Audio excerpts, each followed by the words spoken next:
Everybody, Mike Beer here with your DRF race of the day for Sunday, November 6th. It's at Aqueduct, race number 9.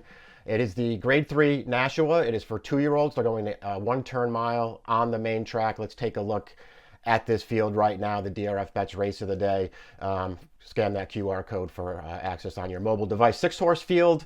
Morning line favorite is the number 3 Signator at 6-5. Shug McGahee, West Point Thoroughbreds.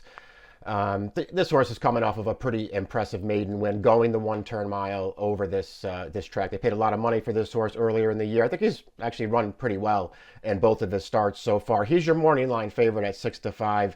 The number 1 down on the rail, Full Moon Madness, is 2-1. He has the top figure in the field. He earned that breaking his maiden in his most recent start, which was over a sloppy track sprinting. But this horse has a lot of pedigree, a lot of upside for trainer Michelle Nevin, and showed really good speed breaking his maiden last time. The other horse in here likely to take money is the number 4 Champion's Dream, who's going to try to rebound a little bit here off of the Grade 1 Champagne most recently, where he just didn't run his best race. He didn't get a very good trip in that race either, which we'll get to in a minute, but he also didn't run his best race there. We'll see if he can rebound, because he's another horse who has an awful lot of speed, and the one turn mile is not supposed to be beyond his scope. Let's take a look at the Timeform US pace projector before we move on here. And they do have Full Moon Madness out there on the early lead, which is certainly possible. He showed him improved speed last time, going 6.5. Now that was over a sloppy track. It was also a race where it was a 6-horse field. The other 5 in the starting gate with him there were all first-time starters. He was the only horse with experience.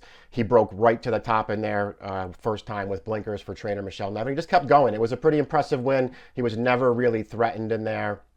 His prior 2 starts were both pretty good. He can make the lead in here. I suspect that Champion's Dream is going to show speed once again in here. And I feel like if he gets out of the gate this time, and more than anything else, the start is what really cost him in the Champagne last time. If he gets out of the gate in here, I think he's going to be able to make the lead in this race. He showed very big speed out of the gate in his debut, going 7 furlongs at Saratoga. That was a pretty impressive win, because that pace was not slow, and it's not like they just conceded it to him. They made him run to get there. He got there, and then he kept going through the stretch. I feel like he's probably fast enough to make the lead here if he gets out of the gate this time. We'll see how that all plays out. But certainly, you'd have to think that the way Full Moon Madness won his most recent start, that they'll also be looking to use his speed again from the rail. We'll start with Full Moon Madness. This horse has a very big pedigree. He's bred to be a good horse for JMS Stables. And, overall, I just feel like he's taking steps forward with every start so far. His debut at Saratoga, where he went 6 furlongs, he ran fine in that race. To me, he looked maybe not quite fully fit for that race in the paddock, but he still ran an okay race. He came back in his next start, ran a little better maybe. He had a real shot to win that race, though, and he just sort of flattened out at the end of the race. So maybe he wasn't even fully fit for that race either. They came back for the most recent start here at Aqueduct. Again, it was over a sloppy track, going 6.5. We'll look at the replay of it right now. Just had good speed right from the start. He was always in charge of the pacing here, with Manny Franco sending him to the lead.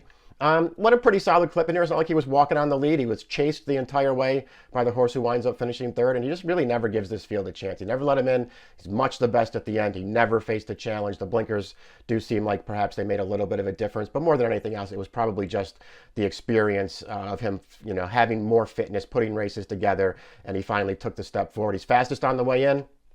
Major player right back. I suppose they'll come out there running from the rail. He's a horse who could easily win this race. Terone is the number 2. Liked his debut a little bit, sprinting down at Monmouth Park. He also showed speed in that race. Got forward up the rail. Was ridden to make the lead in there. It's not another race where they didn't necessarily concede it to him, but he went on with it. He made the pace, and I like the way that he kept it up through the stretch. He won easily. Not sure, why they decided to go in a stakes race on turf in his next start, but that didn't work out. And in his most recent start at Laurel, it's not a great performance. I didn't see a huge excuse for him there, although it was a sloppy track, and cutting back from a mile to 5.5. That's never easy either. But he was wide chasing. He really couldn't reach the leaders in there. The 1-2 finishers were up front all the way. I liked the way that he was racing on at the end, though. He was never threatened there, but he was pretty game to get 3rd. Blinkers will go on for this race. Do I love him in here? No. Do I think he could outrun his odds? Yeah, I'm probably not going to be betting on him in this race, but I don't think he's one of those horses you could look at and say, yeah, he has no chance in this race, because I don't think that's the case. Number 3 is Signature. He's your 6-5 morning line favorite for Sugar McGee. They paid a ton of money for this horse after he breezed 20-4 back in April. He has a very big pedigree. He is a half brother to 2 graded stakes winning 2-year-olds. This is a Phipps female family. There's just a lot to like about this horse, not only the way he's bred, but the way that he's run in his first 2 starts so far. His debut, sprinting, it was a fine performance. He was never going to beat the winner of that race, but he overall, I thought he got a useful experience in there. He was off the pace. He was never outrun in there, but always off the pace. Just raced on gamely through the stretch to get up for second. His second career start, they stretched him out to the mile. The track was muddy, but it was harrowed. It wasn't sealed, and the buyer didn't improve at all. He wins this race really easy, though. Let's take a look at the replay of it right now. Just sat a perfect trip in here, in hand under Javier Castellano the entire way, sitting in behind horses, waiting and waiting. As soon as the rail opened up for him at the top of the stretch, he went right on through. And he just settled things pretty quickly. You could see once he got through on the inside, he took over readily. He got away from this field quickly. He finished it off with a good run. He was much the best in there, good performance. And obviously just sort of feels like there's way better to come for this horse down the line. He probably is the horse to beat. He has no edge on this field on figures. And to me, that really does make it tough to take too short a price on him. But doesn't mean I'll be surprised when he wins the Nashua. It's not exactly a strong field. Champion's Dream is the 4. I want to start off talking about his debut because it was a really impressive one. First of all, he debuted going 7 furlongs, which is never easy for a 2-year-old. He did get bet in that race. They knew he could run, and he ran to the back. And here's the replay of his debut at Saratoga. Speed right from the start. He contested it early because they didn't necessarily concede it to him, but he cleared it into the turn. He was just going very strongly around to the top of the stretch, sort of staying off the rail a little bit. And then Luis Saez sent him down, and he just kicked away from the field with a really good finish. That was a really, really nice debut. And it prompted his connections to run him right back in the Grade 1 Champagne. He caught a sloppy track going a mile. He got bumped very hard at the start of that race by the eventual winner, Blazing Sevens. And once he got bumped, Manny Franco, I guess, just decided that they weren't going to rush him into the race. They took a hold of him. They rated him out wide in that race. And he never, to be fair, never really made a run at the race. The margin of defeat is probably exaggerated a little bit because once he didn't reach contention, Franco just sort of wrapped up on him and let him finish on his own there. He wasn't really asking him for too much, so I wouldn't put too much stock into the final figure or the margin of defeat there. I just think more than anything, things didn't work out for him in that race. Irad takes over for this. He has way more speed than he was able to show last time, and I think they're going to use it in here. I would be surprised if they weren't sending this horse to the lead in this race, and I think it could be potentially really hard to run down. Prove Right is the 5. He's the longest shot on the board. He's already run 7 times. He does not have a race that makes him competitive in here. They've tried him in 2 stakes races at Saratoga over the summer.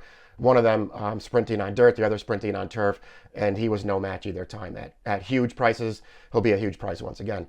The number 6 is American Speed. I guess this horse is maybe the most interesting horse at a price in some ways.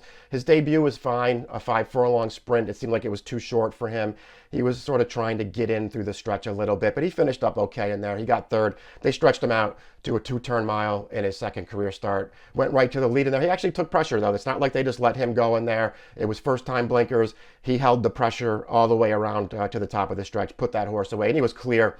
There was just no other running going on in that race, though, so it was hard to tell how strong a performance it was. I'll give him the credit he deserves for showing more speed and putting away a challenger, but nobody else did anything in there, so it's hard to say what he was beating. This is obviously going to be a much tougher race for him, but he's 8-1 on the morning line, and if you like him and you feel like that's an overlay, you should probably bet him in this race, because again, it's not like, so far anyway, anybody's run a super fast race in here, so he may not have to improve all that much to win this race. It's overall a very short field, not the strongest field in the world, but that's what you're going to get when you run 2-year-old graded stakes races on Breeders' Cup weekend.